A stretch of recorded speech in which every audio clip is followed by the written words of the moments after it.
Senator, we've got a lot to cover. I want to first get your reaction to the news that Cy Vance now has former President Trump's taxes. What's your reaction to that? I think that America should have had its taxes more than 4 years ago when he was a candidate. I think we should pass federal legislation mandating that a president must release their tax returns. Think about this. We could have presidents severely compromised in their international engagements, in their business dealings, and we just don't know it. What happened with Donald Trump was wrong. And as far as the criminal investigation into his activities, I think it's perfectly right and just that the former president of the United States should not be above the law. I also have to ask you about new reporting coming out about the killing of Jamal Khashoggi that potentially says that MBS himself approved of this killing. What do we need to do about this? Hold him accountable. And I understand that Saudi Arabia is a critical partner in ours on a lot of fronts in the Middle East, but I have a real problem with their human rights violations or all the facts surrounding this case. There needs to be accountability. We cannot just turn our blind eye to some kind of tragic killing, especially because of the chilling reality for the media and for what that means. We have people being put into prison all across this country, from Russia to Turkey, for so-called fake news. It's a way to suppress democracies, democratic ideals, the will of the people, and this is serious, and it should be treated thusly. But what does accountability look like?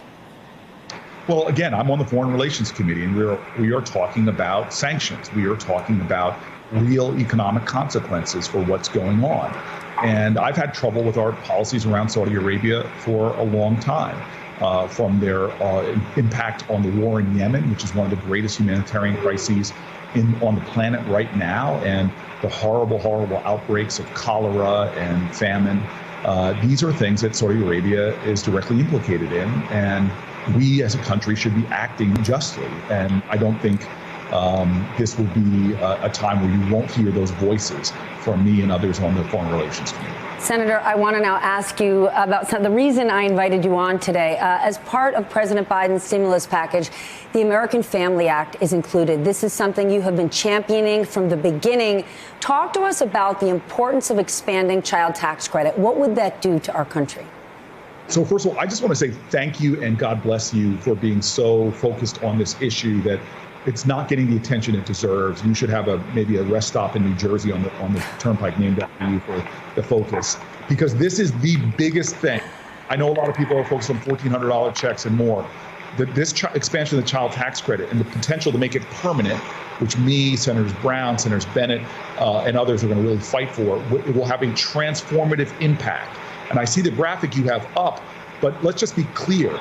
This is going to cut child poverty for the year that it's there, virtually in half in the United States of America. Every dollar we invest in doing this saves taxpayers about $7, because kids who are brought up above the poverty line do better in school, earn more as adults, have lower health care expenses, and lower involvements with the law. And so this is exciting to me, and it actually will be the biggest cut of child poverty that any administration has done in the history of the United States of America. And so all of us should be excited about this, because there are a lot of families that make below $60,000 a year that don't collect right now the full child tax credit. So by making it automatically refundable, issuing it in monthly chunks will have a transformative impact on the majority of American families.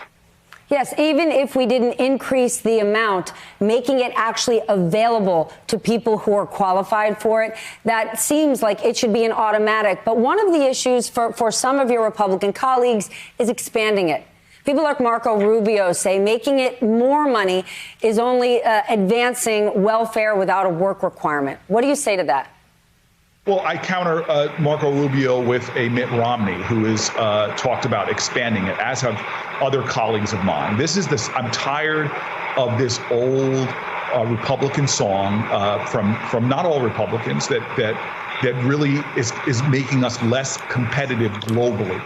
All of our major economic competitors, from Canada to Germany to Japan, have child tax credits or child allowances that lift their children out of poverty. And when you lift a child out of poverty, you fuel your economy, because the most valuable natural resource in a global knowledge-based economy is not oil, gas, coal.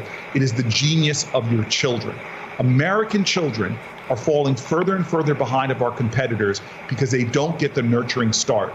We know that everything from childcare to preschool to other costs, the average working class family spends about $10,000 a year per child on the child cost that we have. That means for most families making $45,000, $50,000 a year, it puts them in severe financial straits. So we've got to be internationally competitive again and not have the worst child poverty rates in the richest nation amongst developed countries, but get our children to a right start. Again, look at the data. Canada's expansion of their child allowance has not created more, what is the old Republican thing, welfare queens or what have you. It's actually seeing measurable impact on that child's success in life. Hey, thanks for watching our YouTube channel. You should know that you can follow today's top stories and breaking news and catch up on your favorite MSNBC shows all in one place. Download the NBC News app today.